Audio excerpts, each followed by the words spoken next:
best fan-made content for this Premier League season. Bringing that real fan experience. Want to see some crazy? Wherever you are in the world, bringing you the latest opinions and fan reactions. Back again. Welcome to FanPark Live. Brand new shows every week. UFF are going hard this year, you know. So make sure you lock in. Come on!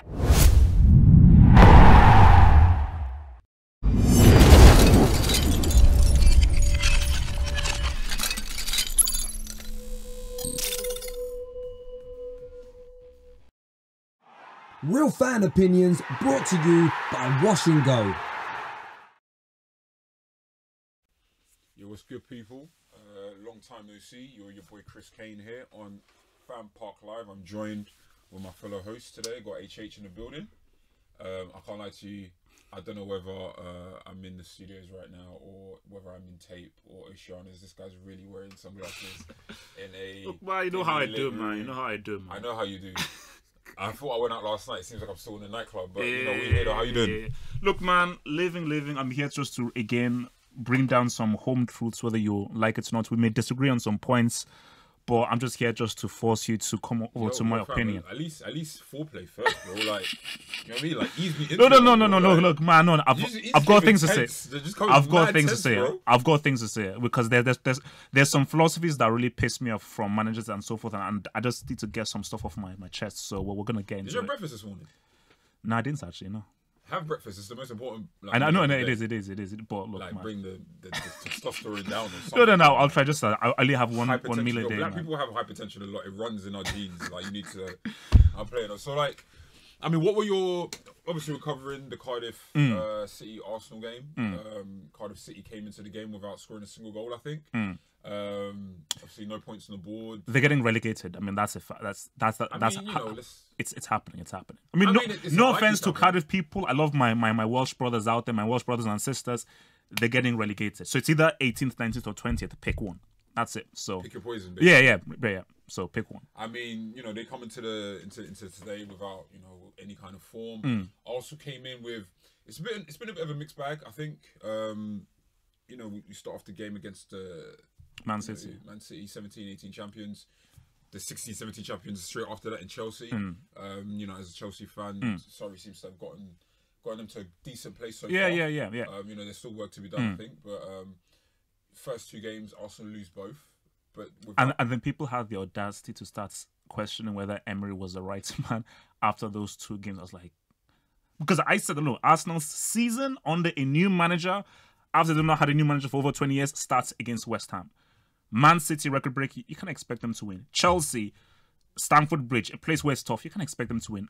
And really, Aubameyang scores that chance, it's a whole different game. Yeah. Like, they had like three, not half chances, amazing chances against Chelsea. So that should have really been a draw. So really, I think for people saying, like, do you know how hard it is? Look at what happened with Moyes when Moyes came in after Ferguson was there for such a long time. When Wenger has been at the club for such a long time, and when he's more than a manager, he is literally the director of everything of the club. For a new coach, it's going to take time. And you can see that for Emery, this isn't his team. This isn't his team. So there are a lot of players, because when you look at Sevilla and what he did with Sevilla and how Sevilla played, Arsenal are a long way from getting to what Sevilla are about. You know, so I think that for Emery, you've got to give the guy time before you really judge him. Like, with every new manager, the minimum 2 transfer windows. So no, really 3. The one that initially you come into, but again, that's too quick. But really, you needed to give him another summer and maybe the winter one before you truly judge him. Yeah. But I think, you know, with pertaining to this game, man. Well, I mean, let's cover the game. It ended 3-2 to Arsenal. Bit of a helter-skelter game. You know, Arsenal go and lead, Cardiff take it back. Arsenal go and lead again, Cardiff take it back, and then obviously you get the Lacazette winning at the end. Yeah. Finished 3-2, so the scorers were Mustafi opened scoring in the first half. Who was the Cardiff scorer? Was it what's his name? Camarasa. Yeah. Before the stroke of half time, I think. Bad defending from Arsenal. Like all. I mean, basically deserved though. No. Yeah. No, it was just. But I think, like, look, man. I think the check thing, I think, is an issue. Xhaka is crap. he needs to be sold. Like, do you know what? Let's get into that. We've got some calls coming in. Okay. And I'm sure there'll be mentions. Okay, for sure. Yeah. Just for those that want to call, that don't know the number, 0203 606 0315. Make sure you get your calls in today, whether you're a Cardiff City fan, Arsenal fan, whatever fan. Hey, what's good? You're on FanPark Live. You're talking to Chris Kane and my man HH here. What are your thoughts? What's your name? What are your thoughts?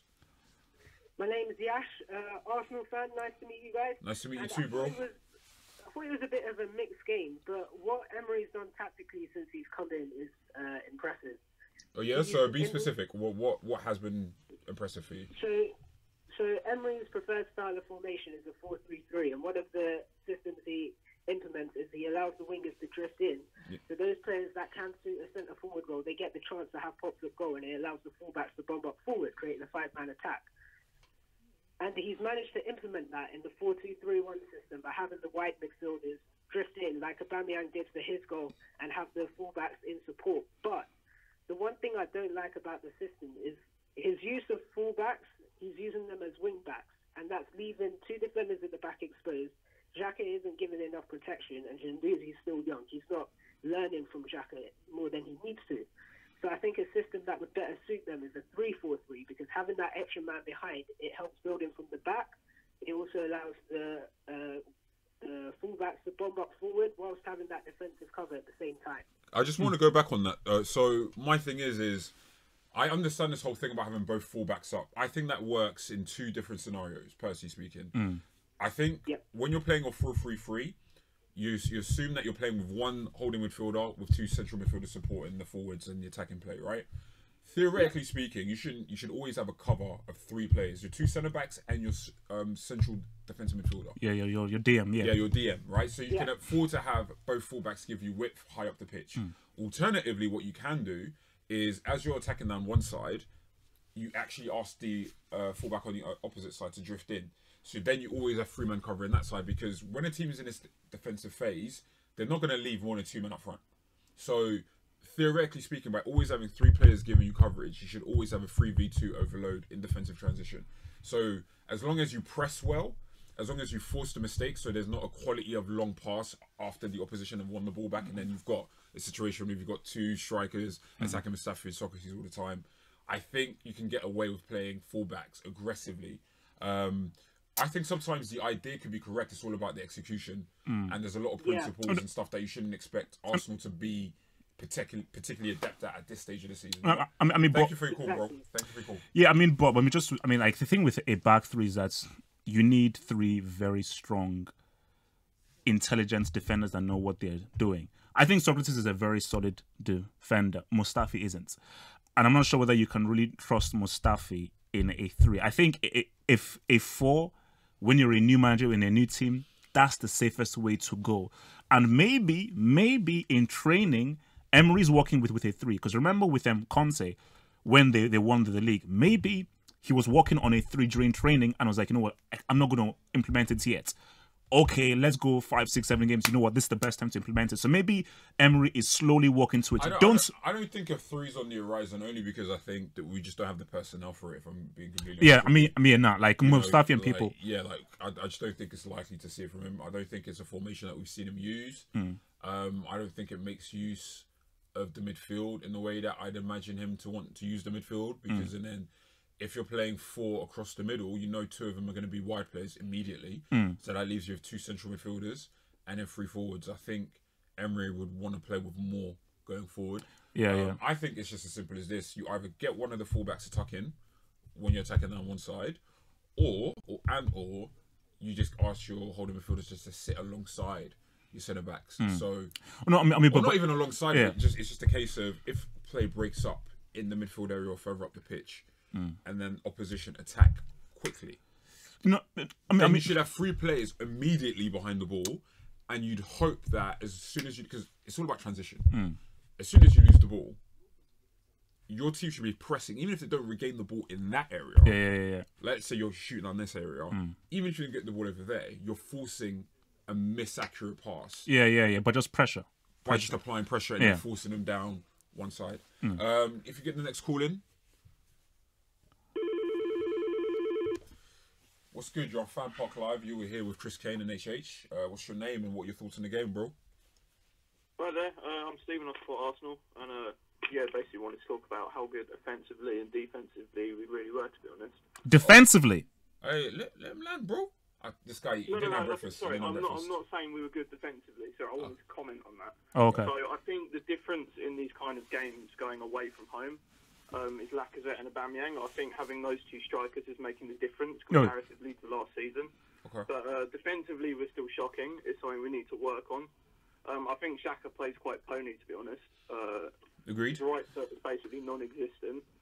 Bellerin's basically like jelly, defending. He's been good going forwards recently, though. Yeah. And Czech's like a malfunctioning pinball machine. I think if we're going to play out from the back and play football, we need to start putting Leno in goal and starting Torreira instead of Xhaka, because I just don't think they're compatible with the system Emery's looking to play. Yeah. Wait, so Stephen, let me ask you this. Can you tell me why Emery doesn't start Torreira and why Xhaka is still starting when Xhaka has been so subpar in a critical position for Arsenal? I agree with you, but it might be because he feels Torreira's not completely fit to play in the Premier League. I would disagree with that. Well, it's been So 4 you games. have to go with what the manager says. He obviously knows better than us who to start. But looking at Xhaka's performances, he's been poor, and I can't see a reason from our perspective, watching the game either at the stadium or on the TV or wherever it may be, why Xhaka should be starting games. He's not been good enough. It's the same as last season. He's not really changed. So what do you? So we're looking at Lacazette and Aubameyang. Do you think this is a strike partnership that can really yield a lot of goals this season? Because I think that Lacazette and Aubameyang could do amazing things this season for Arsenal. I think if they're really encouraged to play together and the team plays for them and they're really encouraged to really work with each other, I think that could be the most deadly partnership in the Premier League this season. Yeah, certainly. If you saw last season, the dressing room was just not there, and players just weren't generally getting on and changing. I feel there was something wrong there. Arsenal did a pretty good job to sort of say what specifically, player-wise, whether who was arguing, who wasn't.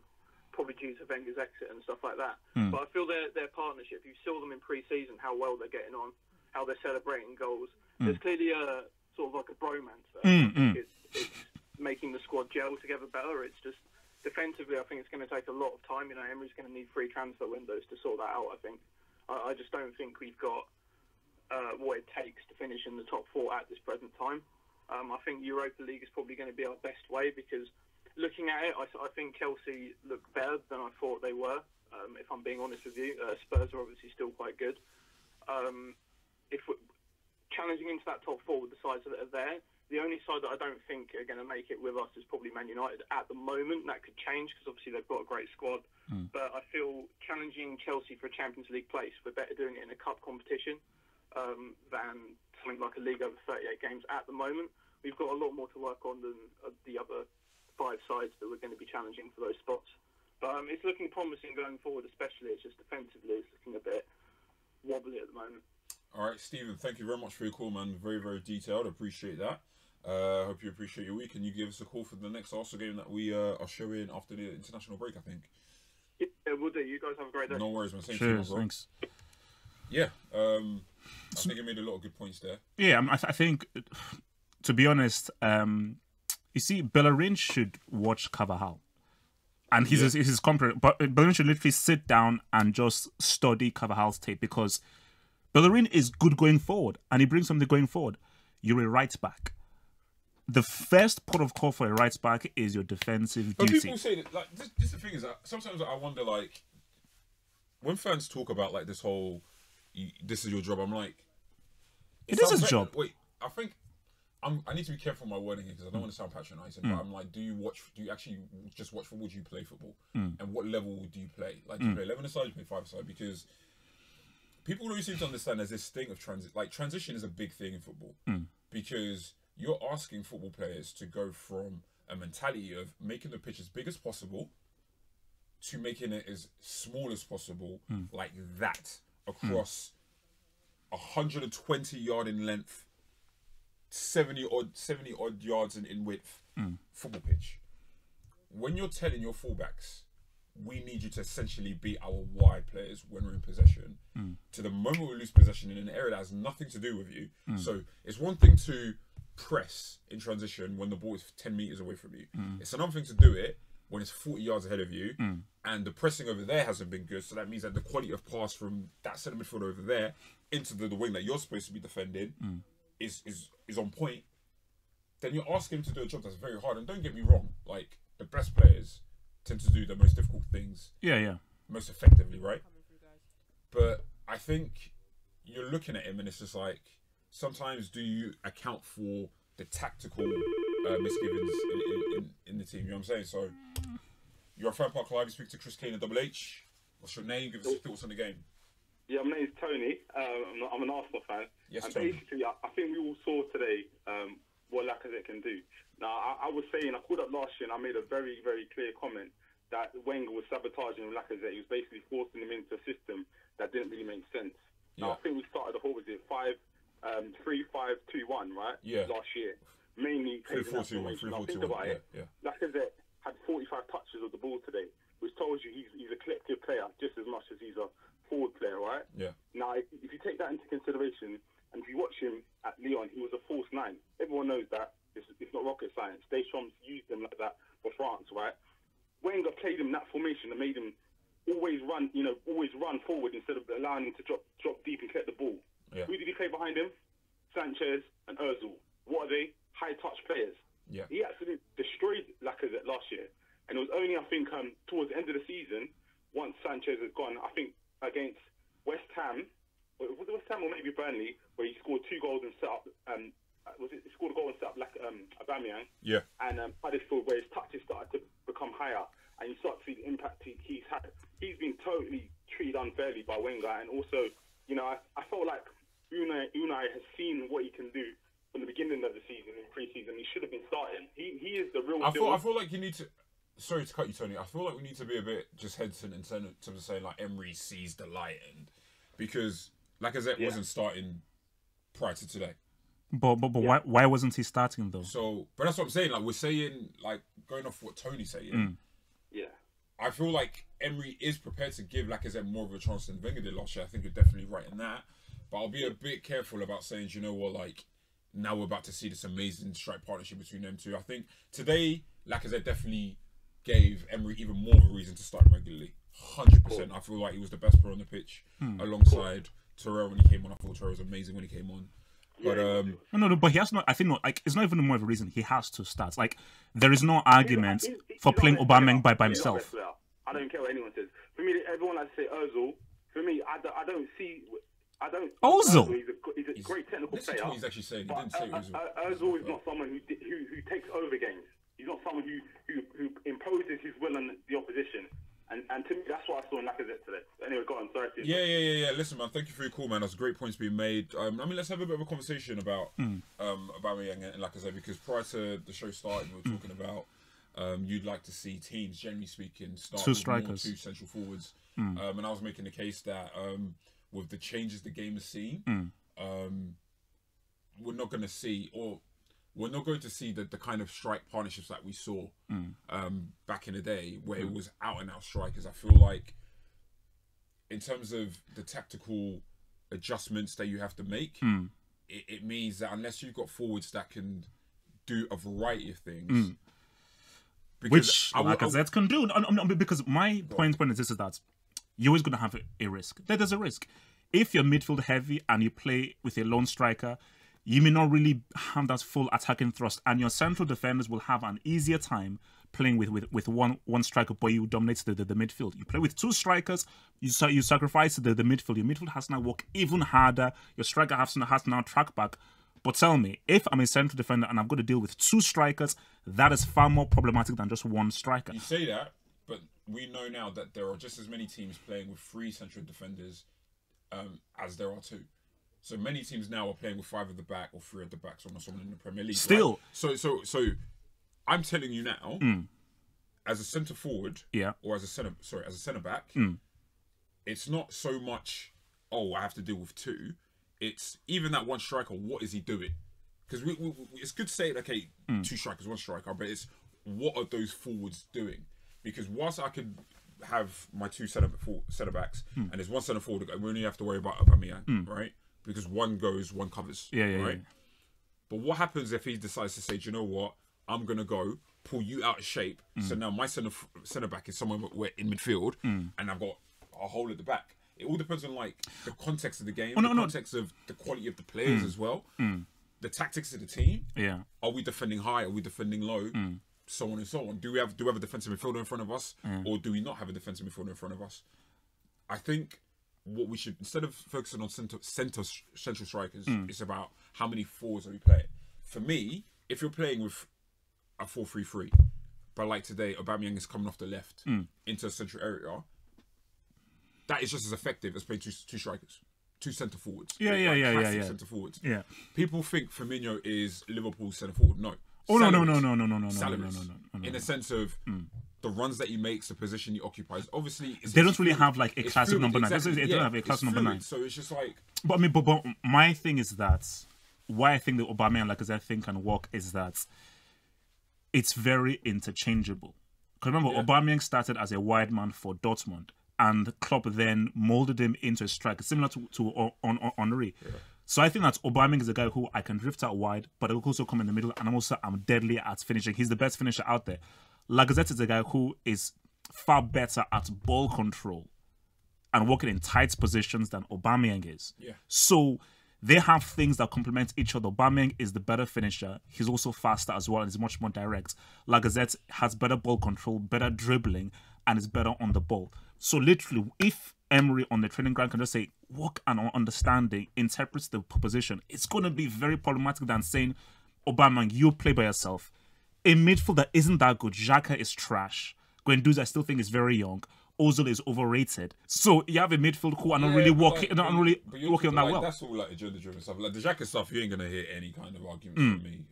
I said when he came in, I think he had a good start when he came in. Initial few months, but he's been poor for the vast majority of his Oscar career so far. And Ozil, I feel like he's doing with Ozil. It's like he's a quality player that's not giving you the maximum of his ability. I think that's for a variety of reasons. But you start him. You start Ozil. Why? You start Ozil because he's still your best creative midfielder.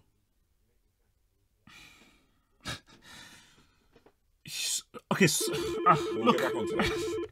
You're on FanPark Live. You're speaking to Chris Kane and Double H. What's your name and what are your thoughts on the game? My name's Rahil, and I'm an Arsenal fan. And What's your name? That was a bit fast, bro. What's your name? Rohil. Rohil. Nice to meet you, Rohil. Talk to us. I'm glad with the result. Yeah, another finally an away win. Like, we've not really good in away wins, are we? And I think Guendouzi had a good game. Torreira was a game changer as soon as he came on with the assist. Definitely. And I think the way we played with Aubameyang on the left and Lacazette at the top, I think that works. And I don't know, I wanted to see Mkhitaryan today, but it didn't happen. Okay. What are your thoughts on Ozil? Because me and him are about to get into it. What do you think of his performances so far this season? Obviously, this game in particular. Watching the game, he had a few good dribbles and a few good passes, but he wasn't really a game changer. And I don't know. I think we're gonna have to wait till the end of the season to see like if he's like changing under Unai Emery, you know. Okay, all right. Well, listen, Rohil, so it's not going to happen. Rohil it isn't happening, man. I mean, what does Ozil really bring? I keep seeing this thing that he's world class. He's one of the best playmakers out there. Okay. What does this dude do? Right, so, I'm sorry, like this guy consistently disappears in big games. You cannot. He is the most untrustworthy guy in big games. You're asking a question, right? What does he do? And he's the most untrustworthy guy. Yeah. Games. I've seen him perform in big games, even when we've not played one particular season. When was the last time Ozil gave you a top performance in a big game for Arsenal, where you fully noticed him? There's definitely one I'm thinking. He definitely played well against one of the top teams last season on a couple of occasions. I have to think about it. There isn't one. Okay, I understand you have a point. Mm-hmm. I feel like you're way too intelligent to argue to an extreme to demonstrate your point. Okay. So let's not use the he's never ever played belt well. Let's not do that. Okay. No. If we want to get like really semantic, like get pedantic, I could get big games up. It's not an issue, but we're having a discussion. Okay, so, but you're asking a question. What does he do? The reason why he starts is at the end of the day in midfield, you need good midfielders that can win you the ball back. You need good midfielders that can dictate a game and create chances from deep areas. You need good midfielders that are able to give you penetration from the middle with their runs, good box-to-box midfielders. You also need good midfielders that are able to create chances from further up the pitch and also keep the ball moving in more condensed areas of the pitch where there's less time and less space.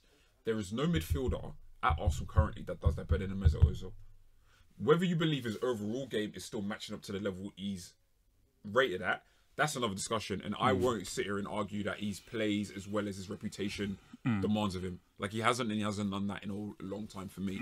His last stretch of quality football, in my opinion, was the early parts of the 2016-2017 season. This is off the back of, like, when Arsenal beat Chelsea 3-0. Arsenal, at that point, were playing Alexis as number 9. He was playing in behind him. He was getting great goals. He was getting great assists. He was playing off, like, he was playing at the Mesut Özil level for that stretch of games. That's the last time I could say, genuinely, that's the last time I saw a world-class player from him. He hasn't been that player for a while. However, that's been partially down, in my opinion, to his own contribution or lack of contribution. I also think it's down to the malaise at Arsenal and just the fact that 90% of the players at Arsenal look rubbish, and also down to the fact that he was under a poor coach. I mean, look, I do agree with you that based on what Arsenal have, he has to play. But I think that Emery and Arsenal should actively be looking for a replacement for Ozil, because I think that Ozil is perfect for a really good team. You put Ozil in Real Madrid, he'd be amazing. You put Ozil in Barcelona, in PSG, he'd be amazing. With what Arsenal have, Arsenal do not have the players that PSG or Real Madrid have. So with what Arsenal have and who they can attract to their club, Ozil doesn't work. Because Ozil is not a guy that can make a average team really good. He's not that kind of player. He can make an amazing team even better. But in Arsenal current situation, he can't. But surely you could just use the logic that you should just buy better players to put around him. Can Arsenal... As opposed to replacing him. No. But my thing is that I don't think that Arsenal are in a situation where they can attract enough players of the caliber that Ozil will look. But Arsenal don't need... Like, people talk about Arsenal like they need a revamp. Like, really and truly, in terms of the midfield areas, Arsenal need a better wide option. Need a better player from wide, in my opinion. They need a better central midfielder, a better defence. Hold on. In terms of accentuating Ozil's game, obviously, if you have a better centre back, then it helps Arsenal in general. But it doesn't do much to enhance Ozil's game. I think we definitely need at least one additional centre midfielder. I also feel like we definitely need an extra wide player of that calibre. That's only 2 players. Because I think with Torreira in there, that's a player that's... Like, you saw it today as soon as he came on. Like, they're on a similar wavelength. You've got Aubameyang. You've also got Ozil involved in that. You add another wide player. You add another central midfielder, like a better box-to-box player, in my opinion. Then at that point, then there's no excuse on Ozil, he needs great players around him. No, because you have the unit, you have the midfield unit, and you have the attacking unit that basically does everything that you require your number 10 to perform at that level. I think with Ozil, it's a thing of, listen, man, I wouldn't argue he's a world-class player. I think you have to be world-class, you have to be performing at a top level. Consistently. Consistently. He hasn't done that in a while. When I talk about players like Christian Eriksen, for me being on a similar, if not superior level to him, I mean that. Because even though I wouldn't say Eriksen has more ability, he's performed better. Yeah. Oh, yeah. Fair. Yeah. But I feel like it's just a case of it being scapegoated. If you look at the problems that Arsenal have at the moment, we could definitely do with better individuals, in particular in defence. Like, for me, you replace the goalkeeper, you replace the 2. Like, those 3 positions are the most pressing positions for Arsenal. Replace those 3 and you're in a good position. I think Guendouzi's done enough. You think Guendouzi, I mean, should he be starting for Arsenal? No. But I feel like he's performed at a level, like he's played very good games against Manchester City, Chelsea, West Ham. Oh, no, friend. I think it's... In his debut season. No, true. At 19. Guendouzi and Torreira should be the thing. I think if it's like a choice of, okay, you have Guendouzi, Xhaka, Torreira, it should be Torreira and Guendouzi for sure. But I think with the whole Ozil thing, I just think that it's a perception thing. And it's this water, because I always use the eye test. I don't use stats. I use the eye test. That's how I just view football. And for me, I just think that as a number 10, you need to do more than just, okay, I've given the pass. Okay, I've given that through ball. That's it. My job is done. And I think Ozil apologists say, well, he gave the pass, so that's it. No, as a number 10, demand the ball, get on the ball, keep looking for the ball, keep pressing, move forward with the ball. Hence why I just think Ozil is very much a specific cog you just put in a really good team. So even if Arsenal had a Torreira, a really good wide man, it has to be an exceptional wide man, an exceptional midfielder. Because if it's not, Arsenal are still a few levels below Man City, a few levels below Liverpool. So even if they got that wide man and that midfielder, I still think that they're still considerably a few levels below Liverpool and Man City. So when they do play Liverpool or Man City, Ozil again will get found out. We just have one more call that will end the show on. Hopefully the call come through any second now. This guy's promising me things. You know what I'm saying? Like promising me things. It's not coming up, bro. Okay, hold on. Where's them cool, bro? It's not technical difficulties, as you can see. Okay. You know what I'm saying? He promises something. So, but like again, we talk about Man City, we talk about Liverpool. Arsenal are a long way from there. Listen, at the beginning of the last season, there's not one player you looked at in that Liverpool side and said they're world class. Not one. Salah included. Sometimes it's just about the quality of the team in general, how cohesive they are. Wait, so you say Mane is not world class? No, Mane's not world class. Oh no! So what? You can't do that. You can't say that. You can't say that. 3 minutes ago, we said you can't say a world class player is someone who performs at the top level consistently, right? That's what he did last season. So what's the top level? Top level for your position. You're saying that Sadio Mane in his position. I'm asking you, what is the top level of football? What is the highest level of football in your opinion? Well, international football or Champions League or in Europe. We'll get back to this. Hold on. You're on FanPark Live. You're speaking to Chris Kane and Double H. Talk to us. What's your name and what are your thoughts on the game? Hey, what's going on, guys? It's Devin in Atlanta. Oh, Devin, my guy, man. We back, man. We back. We in here. How you been? Hey, man, it's 3 points, man. I can't complain. You know, I got my buddy in town from joe.co.uk. My boy Will Lavin is staying with me for a couple of weeks, so I'm excited about that. So no worries, that's a good look. We got to watch the match this morning, so I'm excited about that. You know, we taking 3 points in a time like this, we're in a transition phase. We know that. It's a man of sense, a man of logic and patience. And So Devin, if Arsenal didn't come top 4 this season, would you say it would be a failure for Emery? If they don't make top 4 this season? No, because I've said all along, it's 3 windows, man. I mean, next season is really the season to judge him on. There's still players that are getting, I said this last week with Terry, there's a lot of square peg and round hole in this squad. We see it all the time. We're still tinkering. Emery's still trying to fix, a team to his liking, to his fit, to his 4-3-3 preferred style. We're still playing this mutant version of a 4-3-3 where, the best number 10 in the world, in my opinion, and I'll get slated for that. I know I will. I love Mesut Özil. No. In the world. Best one, but that's crazy. No, that's crazy. Let him land. Hey, it's fine. It's fine. He set up that second goal today with the flick to Laka, or with the pass to Laka flick to Aubameyang. I just think that when he clicks with those 2 forwards, you're going to see Arsenal take points. And we're in this point now where we can get this run. This is 3 points that we had to get. Last week was 3 points that we had to get. And if it's a little bit difficult, it's a little bit difficult.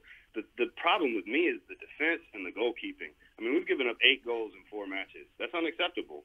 Yeah. We need, and we spent $20 million. We spent $20 million on a keeper with limited resources that we're not playing. And it's not like he's a kid. He's 26 years old. Yeah. Play Burn Leonard, please. I hear you, man. And if Hector Bellerin is going to be a right mid or a right winger, then do it. But you've got a world-class player in Stefan Lichtsteiner. You've got a player in Torreira that has to play. Everybody calls Ozil a passenger. Granit Xhaka is the biggest passenger I have ever seen. What does he do? What position does he play? Help me, please. £35 million for what? For what? A yellow card. That's it. Help me. No.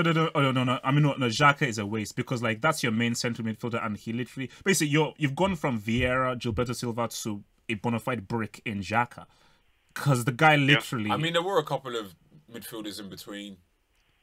We didn't go from Gilberto Silva No, but I'm saying Xhaka has been one of the worst in recent memory for playing in that position for Arsenal. Because literally, I'm not sure what he does apart from a few long shots. I remember the Alexander Song days, bro. Listen, Dev, thank you very much for your call. It's great catching up with you. I hope you enjoy the rest of the Premier League games too, man. All right, listen, man. Speak soon, my bro. I'll take the points, bro. Points every week. Give me 3 points and I'm happy. No worries, my guy. Thank you for the call. 6 or 1-0. Wait, no. Song is better than Xhaka, man. Alexander Song? I don't know, man. So listen, you're telling me that Mane is world class, and we're going to end very soon. But I need to really like probe him on this because this is bothering me. All right. So my thing is, if we're saying the top levels of international football, whether it be World Cup, whether it be Champions League, and Europe for Champions League, right? I wouldn't say having one good season in the Champions League makes you world class. You have to still say that for what he. You have to look at what a guy is doing right now. Yeah. And for right now, he's a world-class player. But right now isn't world-class. Right now isn't consistency. If you're contradicting yourself when you're saying that to be world-class requires a certain degree of consistency. So Mbappe is not world-class then because he's only just come onto the scene. So is Mbappe world-class to you? No, but I've not made the argument that he's world-class. So Mbappe is not world-class? No. And you're talking to a French guy. Oh my! And you're talking to a French guy. C'est pas possible. C'est pas possible. Don't ever try to speak French ever again because that accent was wayward. But the point I'm making is African French, like a world-class player is someone like Modric is a world-class player. Ronaldo is a world-class player. Oh, God. These are world-class players. These are guys that not only perform at the highest level, they've done it for 2-3 plus seasons. Cristiano is a goal scorer, not a world-class player. A world-class goal scorer. He's a world-class goal scorer, not a world-class player. Whatever the semantics you want to use, like the point I'm making is deviating. The original point is that you use the example of Liverpool and what they do so well and what their forwards do so well. But the reality situation is that, bear in mind, this is someone who actually said, I actually think this forward line, because when they bought Salah, everyone was saying, okay, they still need a world-class striker. They still need a top striker. I said, no, because I see what they're doing. And ultimately, that is more about how well the unit plays together. So it isn't necessarily about always having world-class players available to you and that makes it a world-class unit. No, it's do you have players of sufficient quality and are you able to put them together in a way that brings out the best of them? So it doesn't require Özil to need an exceptional winger or an exceptional centre midfielder behind him. They just need to, like Torreira isn't exceptional, but he's good enough. And that's the point. So we'll wrap it on that. Thank you very much for your time. Thank you for watching. Obviously, we've got the live shows straight afterwards for the... Watford, United, Tottenham, and who United playing again? United against Burnley. That second game should be pretty interesting, actually. So, thank you very much for your time. I've been your boy Chris Kane. I'm out here with Double H. Peace. It's been a pretty intense conversation, but this is how we like it. And enjoy the rest of your day. Peace. Real fan opinions brought to you by Wash and Go.